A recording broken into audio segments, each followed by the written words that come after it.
Hello, dear students. Dr. Bapri Saunke, Institute of Engineering and Technology, Kolhapur, welcomes you all to e-learning platform. This is Science and Humanities Department. Myself, Mr. Sudarshan Dinkar Mahadik, and the course which we are learning is Applied Science Physics. The unit which we are learning is Types of Motion. The learning outcome for our today's lecture is Describe Newton's first law of motion. So, dear students, in this lecture we are going to study about the Newton's first law of motion. Let me first tell you that the very basic observations relating to the Newton's first law of motion were independently carried away by the Galileo Galilei before Newton in area. But Newton was the first scientist, the first modern scientist who made the systematic arrangement, systematic formulation of the Newton's first law of motion. So, Newton's first law of motion is also called as a law of inertia. Okay, so we have to first understand what does it mean by inertia. Inertia म्हणजे काय हे आपण अगदी सुरुवात आधी समजून घेतलं पाहिजे, कारण न्यूटनच्या पहिल्या लॉला लॉ ऑफ इनर्शिया असं सुद्धा म्हणतात. ओके, सुरुवातीला पाहूया इनर्शिया म्हणजे काय. Inertia is the resistance of any physical object to any change in its motion, direction and position. Inertia ज्याला मराठीमध्ये जडत्व असं म्हणतात. सिंपल सांगायचं म्हटलं तर जसं आहे तसंच राहण्याची प्रवृत्ती, कुठल्याही प्रकारच्या बदलाला विरोध करण्याची जी प्रवृत्ती असते एखाद्या भौतिक वस्तूमध्ये. मग तो कोणत्या प्रकारचा बदल असेल तर त्याच्या मोशन मधला बदल असेल, डिरेक्शन मधला बदल असेल, ट्रॅव्हलिंग ज्या डिरेक्शनने ट्रॅव्हलिंग चाललेलं आहे त्या डिरेक्शनमध्ये बदल करण्याचा, किंवा त्याच्या पोझिशनमध्ये रेस्टला असेल तर रेस्टलाच राहण्याची प्रवृत्ती असेल. ठीक, ह्यातल्या कोणत्याही प्रकारच्या बदलाला विरोध, रेजिस्टन्स म्हणजे विरोध करण्याची जी प्रवृत्ती आहे त्याला इनर्शिया किंवा जडत्व असं म्हणतात. परत एकदा बघा, inertia is a property of a matter by which it remains at a rest or in a uniform motion in a same straight line. Inertia ही पदार्थाची, मॅटर म्हणजे पदार्थाची एक अशी प्रॉपर्टी, गुणधर्म आहे किंवा वैशिष्ट्य आहे की ज्याच्यामुळं जर तो पदार्थ रेस्टला असेल तर तो रेस्टलाच राहतो, जर तो पदार्थ युनिफॉर्म मोशनमध्ये म्हणजे एक समान गतीनं एकाच दिशेनं चाललेला तर तो त्याच दिशेनं वेगामध्ये कोणताही बदल न करता त्याच दिशेनं चालत राहत असतो.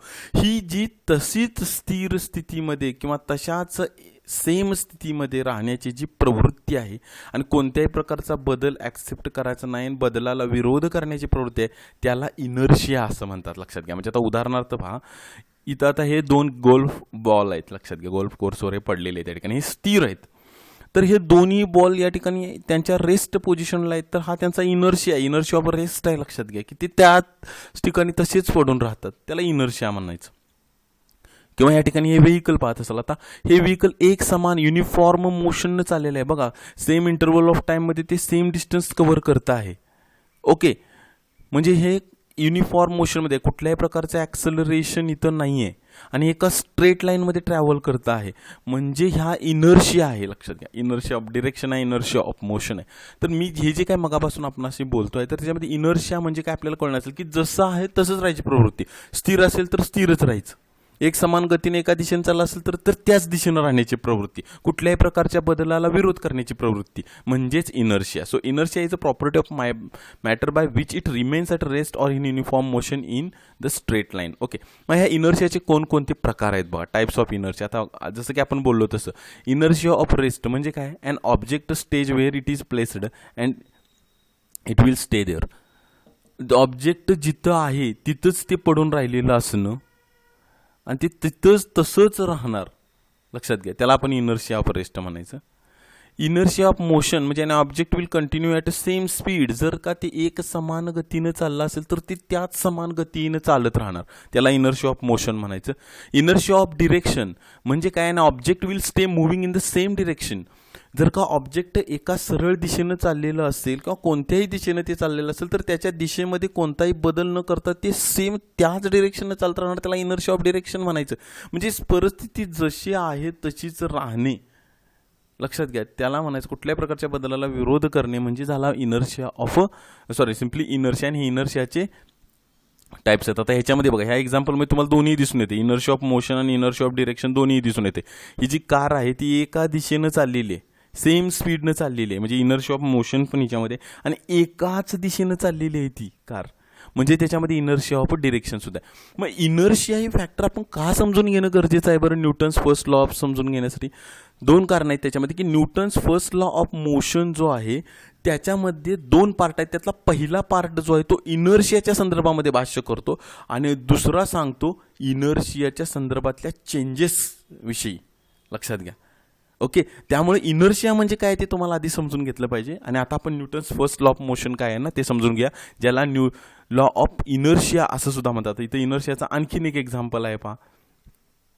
इथं आता एक ग्लास आहे, याच्यावर कार्डबोर्ड ठेवलेला आहे, हे कॉईन याच्यावर ठेवलेलं आहे. हे कार्डबोर्ड ज्यावेळी आपण अशा पद्धतीने ह्या कार्डबोर्डला आपण झटकून देतो इथं, तर हा जो कॉईन आहे तो ह्या ग्लासमध्ये पडतो, कारण that coin has a tendency to stay at a rest. तिथं रेस्ट इनर्शिया ऑफ रेस्ट आहे या ठिकाणी, आणि कार्डबोर्ड निघून तर तो कॉईन अशा पद्धतीने ग्लासमध्ये पडलेला आहे. किंवा इथं सुद्धा तुम्ही जर का पाहत असाल तर हे व्हेकल आहे, याच्यामध्ये काही ऑब्जेक्ट्स घेऊन निघून चाललेलं आहे. आता इथं काय झालेलं आहे की हे जे ऑब्जेक्ट्स आहेत ते इनर्शियल स्टेटमध्ये आहेत. लक्षात घ्या, स्टेट ऑफ इनर्शियल मोशन आहे यांच्यामध्ये. म्हणून काय झालेलं आहे, हे ज्यावेळी इथं अडवलं गेलं त्यावेळी ऑब्जेक्ट आहेत हे इनर्शियल स्टेटला असल्यामुळे असे पुढे फेकले गेलेले आहेत. लक्षात घ्या, त्यामुळे हा इनर्शिया आहे. तर Newton's first law of motion जो आहे त्याला लॉ ऑफ इनर्शिया असं सुद्धा म्हणतात. ते आपण काय ते पाहू, त्याची चार एक स्टेटमेंट आपण पाहणार आहोत या ठिकाणी. Okay, very famous statement first. An object at a rest stays at a rest. An object in a motion stays in a motion with the same speed and in the same direction unless acted upon by an unbalanced force. जे object rest पोझिशनला आहे ते rest पोझिशनमध्येच राहतं. जे same स्पीडनं एकाच डिरेक्शननं चाललेलं आहे ते त्याच डिरेक्शननं चालू राहतं, unless acted upon by an unbalanced force. जोपर्यंत त्याच्यावरून बाहेरून कोणताही अनबॅलन्स्ड फोर्स ॲक्ट केला जात नाही तोपर्यंत. म्हणजे मी जसं म्हणालो तुम्हाला की न्यूटन्स फर्स्ट लॉ ऑफ मोशनमध्ये दोन पार्ट आहेत. पहिल्या पार्टमध्ये काय सांगण्यात आलेलं आहे तर इनर्शिया स्टेट. बघा इथंपर्यंत जे आहे सेम डिरेक्शन, इथंपर्यंत स्टेटमेंट हे इनर्शियल स्टेट विषयी, आणि नंतर सांगण्यात आलं की हा इनर्शिया कधीपर्यंत तसाच राहतो. म्हणजे थोडक्यात स्टेट कधी बदलते, ती बदलते ज्यावेळी त्याच्यावर बाहेरून एखादा अनबॅलन्स्ड फोर्स ॲक्ट केला जातो त्यावेळी. पहा, म्हणजे इनर्शिया तोपर्यंतच राहतो जोपर्यंत त्याच्यावर बाहेरून कोणताही अनबॅलन्स्ड फोर्स ॲक्ट केला जात नाही तोपर्यंत. आता इथं अनबॅलन्स्ड फोर्स म्हणजे काय? अनबॅलन्स्ड फोर्स म्हणजे काय की त्या बॉडीला ज्या इनर्शियल स्टेटमध्ये ती बॉडी आहे त्या बॉडीला त्या इनर्शियल स्टेटमध्ये ठेवण्यासाठी जे जे फोर्स रिस्पॉन्सिबल आहेत त्या फोर्सची अनइक्वल असणारा म्हणजे अनबॅलन्स्ड असणारा जो कुठला फोर्स आहे तो. म्हणजे उदाहरणार्थ समजा एखादी बॉडी रेस्ट पोझिशनला आहे, त्याला त्या बॉडीला रेस्ट पोझिशनला ठेवण्यासाठी टोटल 10 न्यूटन इतका फोर्स लावायला लागला आहे. म्हणजेच त्या बॉडीची आता इनर्शियल स्टेट बदलण्यासाठी त्याच्यावर किती फोर्स लावावा लागणार आहे तर 12 न्यूटन, 13 न्यूटन, 14 न्यूटन. लक्षात घ्या, कळून आलं का? म्हणजे त्याला म्हणायचं अनबॅलन्स्ड फोर्स जो आहे ना, ज्याच्यामध्ये बॅलन्स नाही आहे, अनबॅलन्स्ड फोर्स आहे तो. म्हणजेच इथं काय सांगण्यात आलेलं आहे की बॉडी जर रेस्ट पोझिशनला असेल तर तिला तिथून हटवण्यासाठी एक्सटर्नल फोर्स लावा लागेल अनबॅलन्स्ड. बॉडी जर सेम स्पीडमध्ये असेल तर तिचं स्पीड बदलून म्हणजे थोडक्यात तिच्यामध्ये ॲक्सेलरेशन जनरेट करण्यासाठी एक्सटर्नल अनबॅलन्स्ड फोर्स पाहिजे, किंवा तिची डिरेक्शन बदलण्यासाठी सुद्धा बाहेरून अनबॅलन्स्ड फोर्स लावावा लागेल. दुसरं स्टेटमेंट काय बघा, सेम.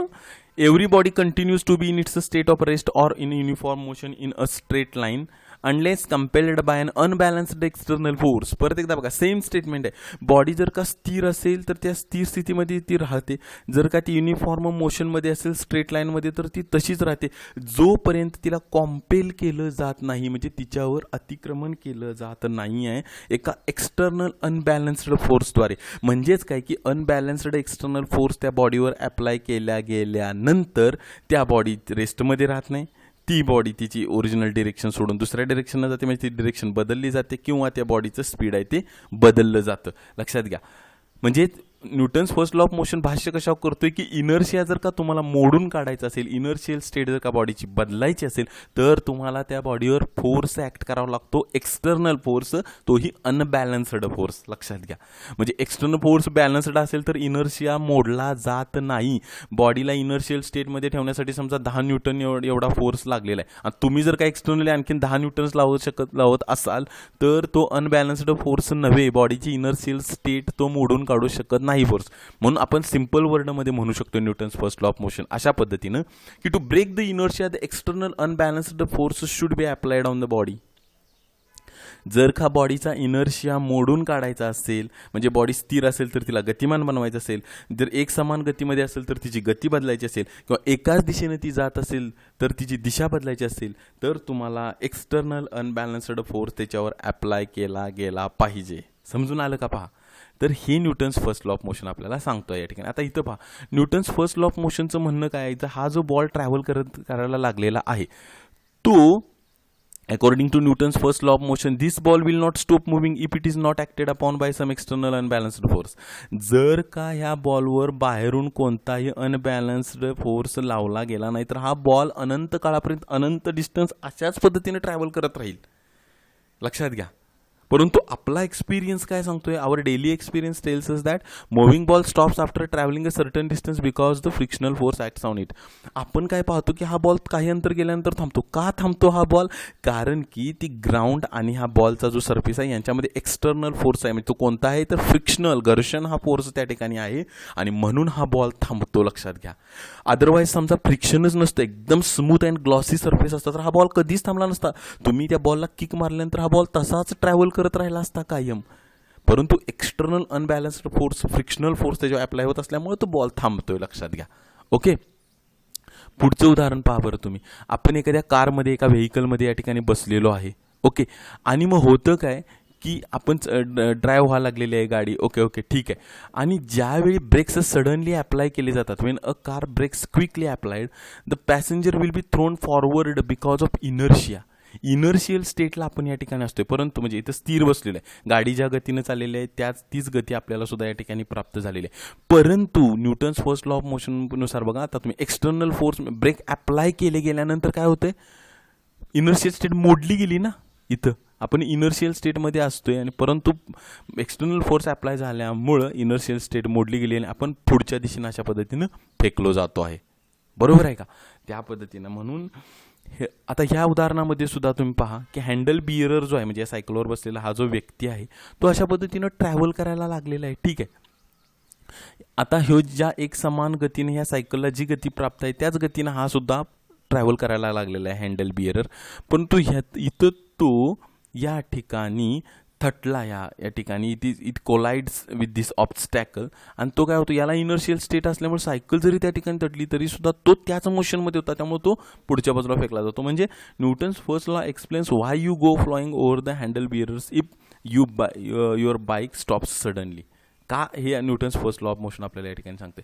आता इथे एक गोष्ट लक्षात घ्या, रॉकेटचं लॉन्चिंग आहे ना, त्याच्या संदर्भात सुद्धा तुम्ही पाहू शकत असाल की रेस्टला असतं ते रॉकेट. म्हणजे काय आहे की या रॉकेटला पुलिंग डाऊन किंवा पुशिंग डाऊन करूनणारा जो फोर्स आहे त्याच्या अगेनेस्ट एक किंवा मल्टिपल फोर्सेस असे आहेत जे ह्याला पुशिंग अप करतायत, आणि म्हणून ही जी रॉकेट आहे या ठिकाणी तुम्हाला रेस्ट पोझिशनला असते. म्हणजे या रॉकेटला पुशिंग डाऊन करणारे फोर्सेस आणि याला पुशिंग अप करणारे जे काही फोर्सेस आहेत ते फोर्सेस बॅलन्स्ड आहेत, आणि म्हणून आपण म्हणू शकतो की याच्या नेट एक्सटर्नल फोर्स 0 आहे. आणि म्हणून हे जे रॉकेट आहे ते कसं आहे, स्थिर पोझिशनला आहे. The rocket is at a rest. म्हणजे the forces R balanced.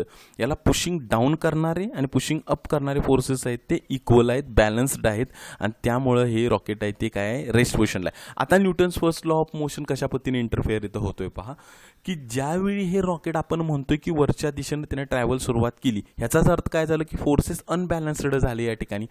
Thrust from the rocket unbalances the forces causing a downward thrust and an upward reaction on the rocket. जो थर्स्ट आहे म्हणजे खालच्या दिशेनं लागणारा जो काही फोर्स आहे जो या केसमध्ये बॅलन्स्ड होता, पुशिंग डाऊन आणि पुशिंग अप फोर्स बॅलन्स्ड होते. इथं काय होते, पुशिंग अपचा जो फोर्स आहे ना त्याची व्हॅल्यू वाढली. म्हणजेच काय झाला की थर्स्टमुळं अनबॅलन्स्ड फोर्स कॉज झाला. लक्षात घ्या. आणि हे नेट एक्सटर्नल फोर्सची व्हॅल्यू आता इथं 0 झाली नाही तर ती समथिंग ती व्हॅल्यू झाली जी अपवर्ड डिरेक्शनमध्ये मॅक्सिमम आहे ती व्हॅल्यू, आणि त्यामुळे रॉकेट आहे ते वरच्या दिशेने निघून गेले. म्हणजे नेट एक्सटर्नल फोर्स 0 होता त्यावेळी हे स्थिर पोझिशनला होतं, इनर्शिया होता इथं, इनर्शिया ऑफ रेस्ट. पण ज्यावेळी फोर्सेस अनबॅलन्स झाली, या थर्स्टने ह्या रॉकेटला वरच्या दिशेने ढकललं, म्हणजे पुशिंग अप फोर्स जास्त झाला, म्हणजेच नेट एक्सटर्नल फोर्सची समथिंग काय तर फायनाईट व्हॅल्यू झाली, त्यामुळे हे रॉकेट आहे ते वरच्या दिशेनं निघून गेलेलं आहे. ओके.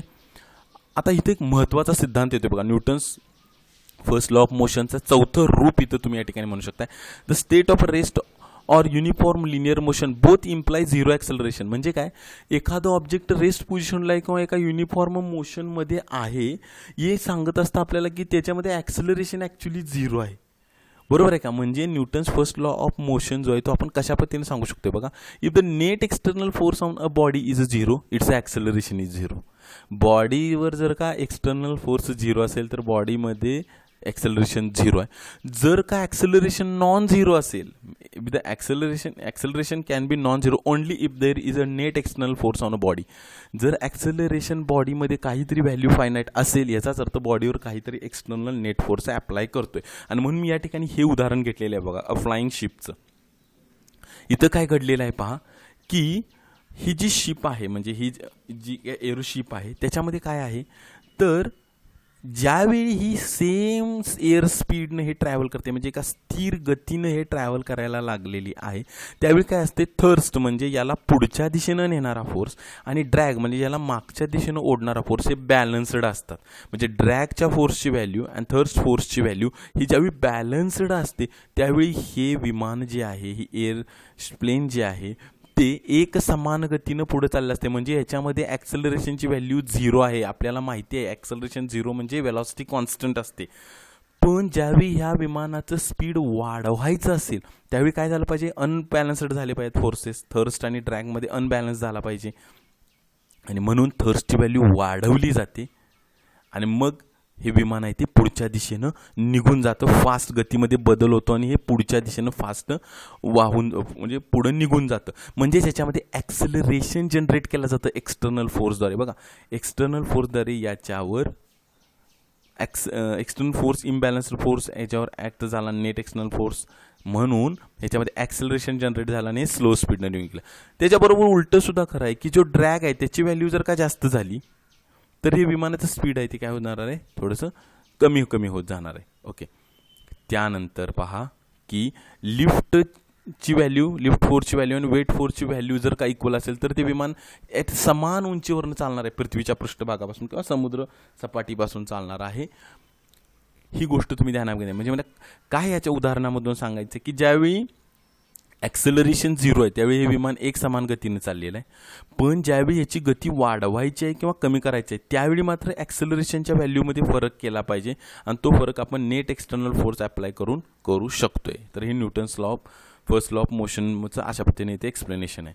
आता इथं आणखीन एक गोष्ट तुम्ही पहा, एखादं पुस्तक एखाद्या टेबलावर स्थिर आहे आणि बऱ्याचदा याचं म्हणजे एक्सप्लेनेशन काय दिलं जातं, रिझनिंग काय दिलं जातं की हां काय नाही की हे पुस्तक जे आहे त्याचं वेट समजा 5 न्यूटन इतका आहे तर ते खालच्या दिशेने लावलं जातं, तर हा टेबल जो आहे तो 5 न्यूटन इतका फोर्स आहे तो अपवर्ड डिरेक्शननं लावला जातो आणि म्हणून हे पुस्तक आहे ते स्थिर आहे. मग हे रिझनिंग बरोबर आहे का? Is it correct to reason this way while explaining why is the book at rest? Book ह्या ठिकाणी रेस्ट पोझिशनला आहे असं म्हणणं योग्य आहे का? तर नाही, it's wrong to give such kind of a reasoning for why is book at a rest. Book काय या ठिकाणी स्थिर आहे सांगण्यासाठी हे पूर्णपणे चुकीचं रिझनिंग आहे. करेक्ट रिझनिंग काय आहे लक्षात घ्या, तर since the book is observed to be at rest, the net external force on it must be zero according to Newton's first law. This implies that the normal force must be equal and opposite to the weight. लक्षात घ्या, net external force याच्यावर zero आहे असं सांगणं जास्त योग्य आहे. कारण का, समजा हे बुक जे आहे त्याचं वेट डाऊनवर्ड डिरेक्शनला असेल किंवा इतर कोणत्याही डिरेक्शनला असेल, जे काही हे बुक फोर्स लावायला लागलेलं आहे त्याला कॅन्सल आउट करणारा इक्वल आणि अपोजिट असा नेट एक्सटर्नल फोर्स जो आहे तो याच्यावर जो काही लागतो आहे तो म्हणजे बुक जे फोर्स लावत आहेत ते आणि याच्यावर अप्लाय होणारा जो काही फोर्स आहे तो ते एकमेकाला कॅन्सल आउट करतात आणि नेट एक्सटर्नल फोर्स जो आहे तो या बुकवर कसा आहे, झिरो आहे. लक्षात घ्या. म्हणजे ह्यातनं एवढं फक्त सांगायचं काय की बुक या ठिकाणी स्थिर आहे याचा अर्थ निवड टेबलच याच्यावर काहीतरी फोर्स लावतोय असा याचा अर्थ नाही. लक्षात घ्या. तर याच्यावर जितके काही या बुकवर फोर्स अप्लाय होत आहेत ते सगळे फोर्सेस जे आहे ते त्यांची व्हॅल्यू आणि बुक जे काही फोर्स लावत आहे ते हे एकमेकाला कॅन्सल आउट करतात आणि नेट एक्सटर्नल फोर्स जे आहे की नाही ते याच्यावरचा झिरो आहे आणि त्यामुळे हे बुक जे आहे ते इनर्शिया ऑफ रेस्टला आहे. ओके, हे त्याचं करेक्ट रिझनिंग आहे. आता इथं आणखीन आपण हा अनुभव पाहिला आहे. आपण गाडीमध्ये ज्यावेळी उभा राहिलेला असतो या ठिकाणी व्हेकलमध्ये, त्यावेळी आपण अशा पद्धतीनं आहोत, ठीक आहे. ज्यावेळी सडनली गाडी स्टार्ट होते, लक्षात घ्या, त्यावेळी आपण काय होतं, गाडी आहे ती पुढच्या दिशेनं निघून जात असते आणि आपले फीट आहेत ना ते बरोबर इनर्शियल म्हणजे अशा पद्धतीनं याच्या संपर्कामध्ये असल्यामुळे, या व्हेकलच्या सतह जी आहे पृष्ठभागाच्या संपर्कामध्ये असल्यानंतर आपण हा एक्सपिरियन्स करतो की आपले पाय आहेत त्यांची मोशन थोडी फॉरवर्ड डिरेक्शन होते, पण आपली अप्पर बॉडी जी असते ती इनर्शियल स्टेटला असल्यामुळे ती थोडी मागच्या बाजूनं झुकली जाते, लक्षात घ्या. While our feet go with the bus, the rest of the body remains where it is due to inertia relative to bus, therefore we are thrown backward. गाडी जेव्हा पुढच्या दिशेने निघून जाते अचानक स्थिर स्थितीमधनं, त्यावेळी आपण मागच्या बाजूला झुकले जातो, लक्षात घ्या. पाय त्या गाडीच्या संपर्कामध्ये त्या ठिकाणी असल्यामुळं क्लोजली, त्यामुळे ते थोडंसं हे होतं, परंतु आपली अप्पर बॉडी जी असते ती इनर्शियल स्टेटला असल्यामुळे ती बॅकवर्ड डिरेक्शनला फेकली जाते. हाच अनुभव आपल्याला कधी येतो, गाडी ज्यावेळी लेफ्टला टर्न करते त्यावेळी आपण राईट बाजूला झुकलो जातो, राईटला टर्न करते तो आपण लेफ्ट बाजूला झुकलो जातो, लक्षात घ्या. ज्यावेळी गाडीला ब्रेक मारला जातो त्यावेळी आपण पुढच्या बाजूला झुकले जातो. आता इथं काही उदाहरणं दिलेली आहेत, पहा. इथं आता पहा, उदाहरणार्थ इनर्शियल स्टेटची उदाहरणं आहेत. इथं इनर्शी ऑफ रेस्ट काय की हा पाईल ऑफ अ पीसेस आहे. जेव्हा स्ट्रायकर ज्यावेळी आदळतो तेव्हा फक्त खालची पीस आहे ती निघून जाते. ज्यावेळी कार्पेटला आपण अशा पद्धतीनं थोपटतो, त्याला स्ट्राईक आउट करतो, त्यावेळी काय असतं की आपण या कार्पेटला ज्यावेळी स्ट्राईक करतो त्यावेळी हे जे आतले पार्टिकल्स आहेत, डस्ट पार्टिकल, ते इनर्शियल रेस्टला असतात आणि त्यामुळे ते पडदिशी बाहेर निघून येतात, लक्षात घ्या.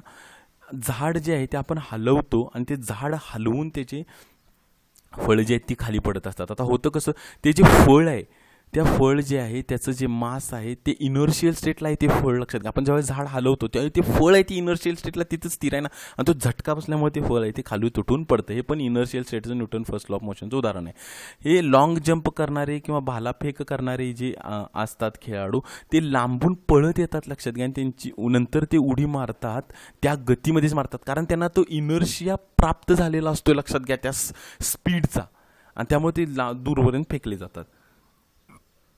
आपण एखादं कापड आहे ते झटकतो असं, आणि त्याच्यातनं पाण्याचे थेंब जे आहेत ते बाहेर पडतात. ते सुद्धा कसं आहे तर पाण्याचे जे थेंब आहेत, वॉटर ड्रॉपलेट आहे, ते त्याच्यामध्ये इनर्शी ऑफ रेस्टला आहेत, आणि आपण ते झटकल्यानंतर ते इनर्शी ऑफ रेस्टला तसेच त्या ठिकाणी राहतात, लक्षात घ्या. आपण कापड बाजूला ओढून घेतल्यानंतर ते त्यातून बाहेर पडतात.